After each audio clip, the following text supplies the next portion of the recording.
Kanaaf duraan dursitanii aapponni kunoo akkuma argaa jirtan kanneen lamaanii argaa jirtanii isa kanneen lamaanii jechaadha aapponni. Duraan dursitanii amma Plaastoora keessan keessa yeroo tokkoof ni seentuu jechaadha. Plaastoora keessan keessa seentanii kunoo background jettanii akka nama kana jettanii itti barreessitan kunoo argaa jirtanii isin mul'ataa jira. Ergasii search gootu jechaadha. Ergasii kunoo ani wanta gabbifadhee jiruuf aappichi kunoo kana argaa jirtanii hedduu bareedaadha.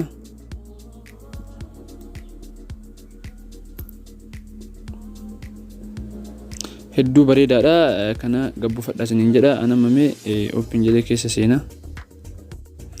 Kanaaf jechaadha yeroo inni akkanatti isiniif fide jechaadha. Kunoo bakka kana tuutu jechaadha.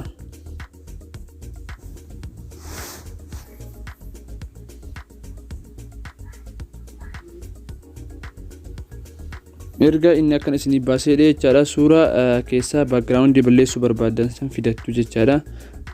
Anammaaf mee kana haa filadhu jechaadha.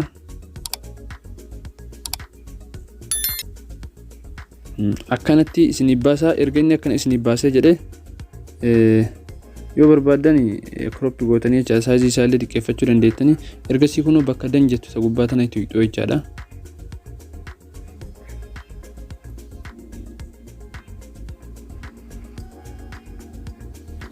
Akkanatti isiniif baasachaadha. Filannoo hedduu isiniif kennaa jechaadha. Asitti yoo barbaadan jechaadha kunoo as tuquu dandeettu jechaadha.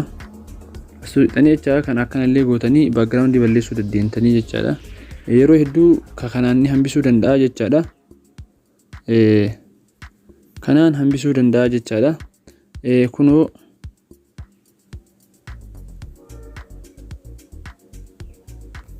kunoo amma akkanatti hambisee jira. Suurota hedduu background isaa hambisee jira argaa jirtanii. Kanaafi akki goonu amma jechaadha. Kunoo kanaan jechaadha akkanatti remove gochuu dandeettu jechaadha. Malaan jechaadha. Eeggattanii kana diqqeeffattuu jecha akkanatti ergasii malaan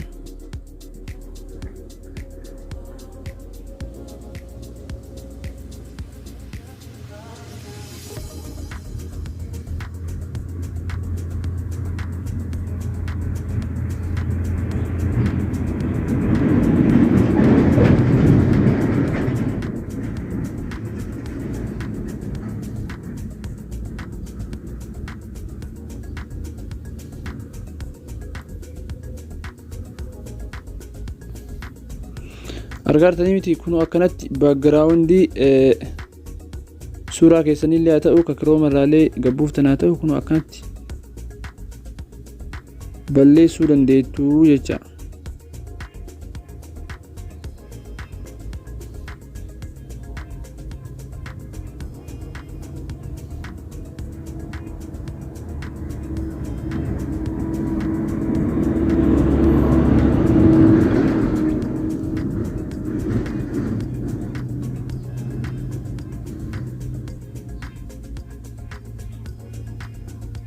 Malaan jechaadha harka keessan xiyyeeffannoodhaan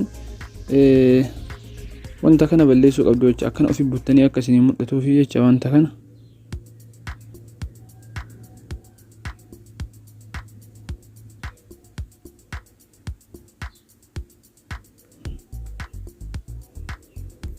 Okay. Xiyyeeffannoon jechaadha.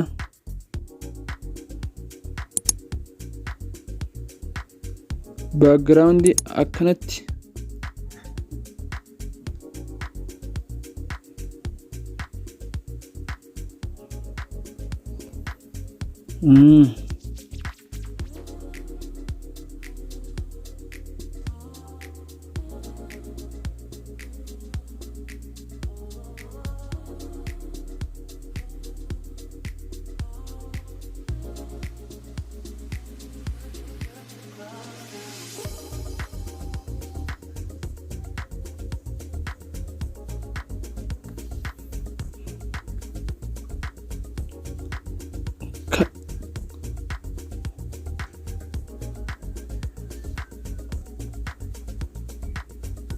yeroo hedduu jechaadha kabadee caalaa ka yeroo xirzii suuraa namarraa diqqoo irra hafa irraa akkana balleessan kan ulfaata eeggatanii jechaadha ka suuraan sun illee isin jalaa hin fokkannetti hojjechuu qabdu jecha.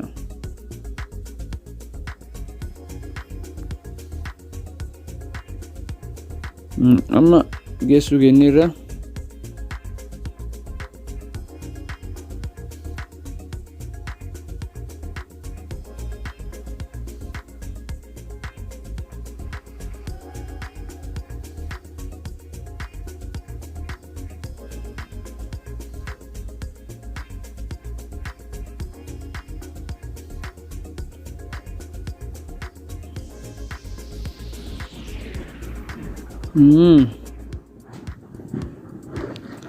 akkanatti jechaadha obboloota tiyya suutaan jechaadha itti yaaddanii akkana hojjetatanii jechaadha suuraa jechaadha tambilanii wajjin na barbaachisatan kiroomarra seentanii akshinii barbaadanii gabbuufattanii jechaadha duraan dursitanii jechaadha akkanatti baakgiraawundii isaa balleessitanii qopheeffatanii jechaadha kaayachuu qabdu jecha.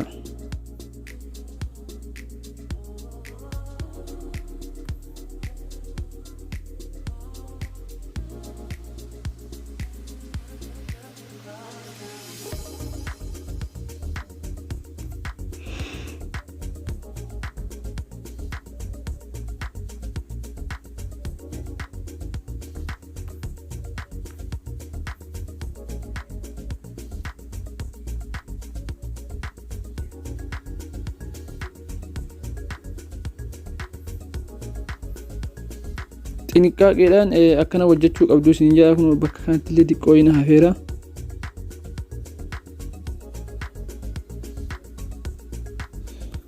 bakka amma sirraa'ee jira jechaadha erga akkana gootanii jettanii ergasii kunoo bakka asii kana dangootanii jechaadha gubbaarraan ka jiru kana jechaadha ergasii illee seev gootuu jechaadha ammas finish ka jedhu kana tuqxanii jettan gala gaalarii keessanitti seef ta'ame gaalarii keessa seennee waliin haa ilaallu amma.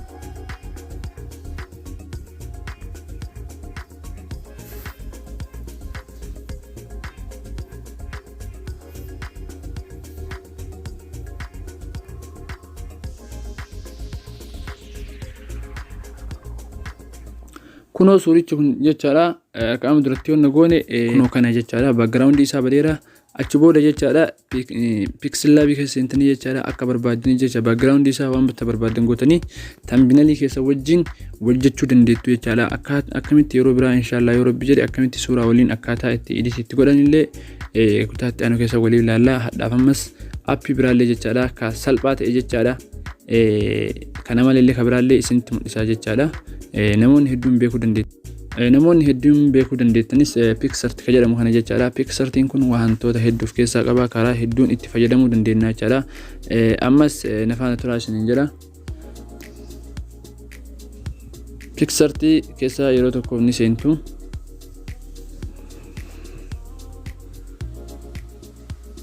erga Picsart ka jedhu kana jechaadha akkasuma Playstore keessa seentanii jechaadha Playstore keessan keessa seentanii Picsart jettanii itti barreessitu jechaadha ergasii bakka skip jedhu kan argartanii kun gubbaa irratti achi tuqxu jechaadha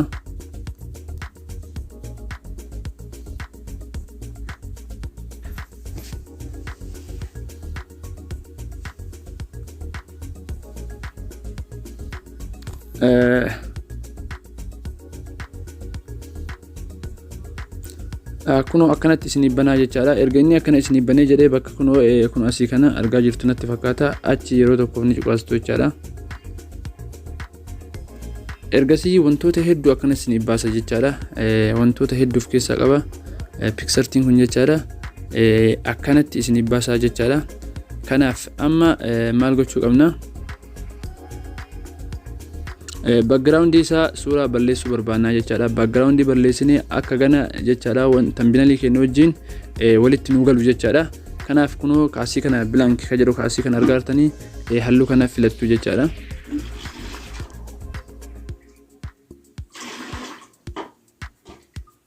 erga kana filattanii jettanii amma asirratti jechaadha suuraa jechaadha. Suuraa background isaa balleessuu barbaadan san fidattu jechaadha. Kun as argaartanii add photoodha. Isa kana yeroo tokko ni cuqaastu jechaadha. Galarii keessan keessa isin seensa suuricha barbaadan san fidattanii jechaadha.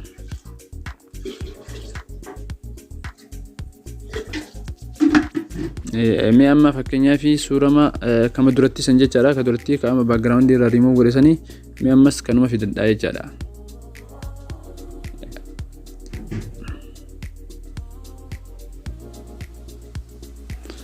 Arkanan nu baasee jira jechaadha. Kun argaa jirtanii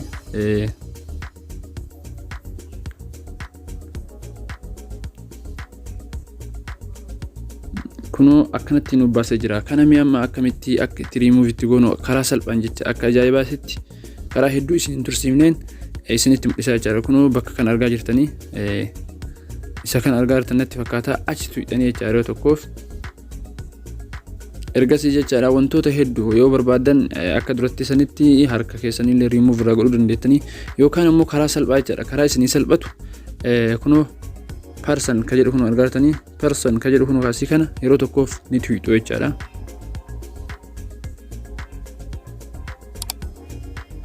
Agartuu jechaadha. Kunoo jechaadha bakka diimaa kan argaartanii suuraa irra diimaan maramee jira. Argaa jirtan natti fakkaata. Kana bichaa fudhataa jechaadha. Kaan hin fudhatu. Mee fakkeenyaaf jechaadha. Waa isinitti mul'isu. Mee bakka kana qubaan tuqu jecha fakkeenyaaf bakka wayii fakkeenyaaf qubaan akkasitti haa tuqu. Bakki sunillee jechaadha background isaan badoo jechaadha. Wanta qubaan tuqee jiru jechaadha. Suura murjiin bahaa jechaadha. Kanaaf ni balleessaa bootaa sanamma yoo barbaadan akkasitti balleessuu dandeettu. Yoo ammoo tun ta'uu jettanii akkana gootanii tuquu dandeettu jechaadha. Mee fakkeenyaaf amma isinitti mul'isa. Walumaan bahaa jechaadha. Kunoo argaa jirtanii background isaa bakka nama reeftana qubaan tuqe sun hin baanne jechaadha. Kana yoo barbaadan crop gootanii sirreeffachuu dandeettu jechaadha. Rakkoo hin qabuuti. Ani barumsaaf isin mul'isuufi ergasii ammootu galarii keessanii jechaadha. Ergasii galarii keessanii jechaadha akka barbaadanii jechaadha. Kunoo akka ajaa'ibaa kana jechaadha. Irraa isinii badee jira jechaadha. Suuraan jecha gariin ka qulqullina hin qabne akkanatti irraa isinii baduu danda'a. Karaa kaaniin ka isinii mul'isa kaaniin irraa remove godhachuu dandeettu jechaadha. Kanaaf hordoftoota tiyya ergasii erga akkana godhattanii jettanii raatii gubbaa kananii tuqxu. Ergasii kun download ka jedhu kana argaartanii ka mallattoo downloadii fakkaatu qabu kana ergasii close ka jedhu kana tuqxanii kanaaf save ta'ee jira jechaadha. Gala afoo kennaatitti save ta'ee jira. Ergasii ammootu pixel lab keessa seentanii jechaadha. Walitti edit gochuu dandeettan jechaadha. Thumbnail haa ta'u ka YouTube haa ta'u ka Facebook haa ta'u ka wanta isinitti tolee jechaadha tolfachuu dandeettanii. Ammas gaafii keessan irratti jechaadha akkamitti suurota jechaadha actionii isin wajjin thumbnail keessa wajjin hojjechuu barbaadan san jechaadha akkamitti gadi buufannaa namoonni jedhanis ni jirtanii. Kanaaf akkamitti akka itti gadi buufattan eessa akka argamu isinitti mul'isaa jechaadha. Kanaaf nafaana turaa isin jira yeroo hedduu jechaadha. Wanti yeroo baay'ee jechaadha waa'ee thumbnail kana irra deddeebi'ee isinitti himuuf jechaadha. YouTube keenya jechaadha osoo thumbnail keenya bareedee hedduu namatti tola. Thumbnail keenya yoo bareedee jedhee namni viidiyoo keenya nu ilaaluu danda'a. Kanaaf jechaadha akkamitti akka itti suurota adda addaa jechaadha akka yeroo viidiyoo edit gootan wajjin gadhiiftan wajjin thumbnail wajjin hojjettan isinitti mul'isa. Kanaaf browser keessan Chrome keessan ni seentu jechaadha. Yeroo tokkoof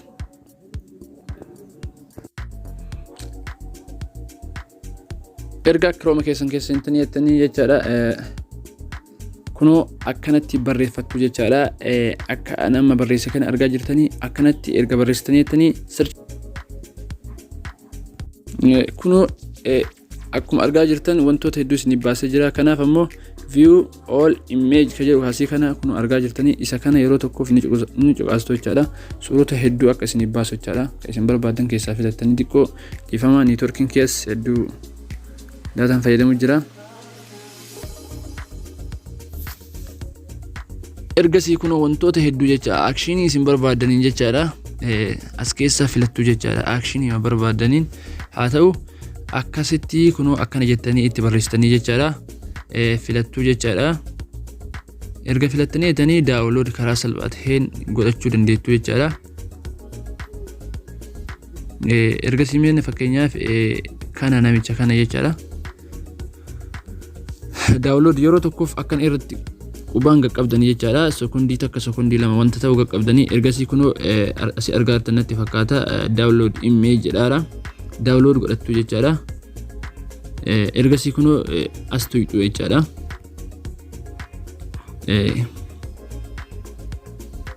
Kanaaf kunoo faayil download nuun jedhaa jira. Akkasumatti gabbifachuu dandeettu jechaadha hordoftoota kiyya.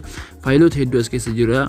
Keessa deemtanii anamma yeroon kiyya natti dheeratee jira waan ta'eef keessa deemtanii keessatti tolee gabbifachuu dandeettanii. Egaa hordoftoota kiyya barumsi kiyya kaarlaan tanaa akka isinitti tolee abdiin qaba.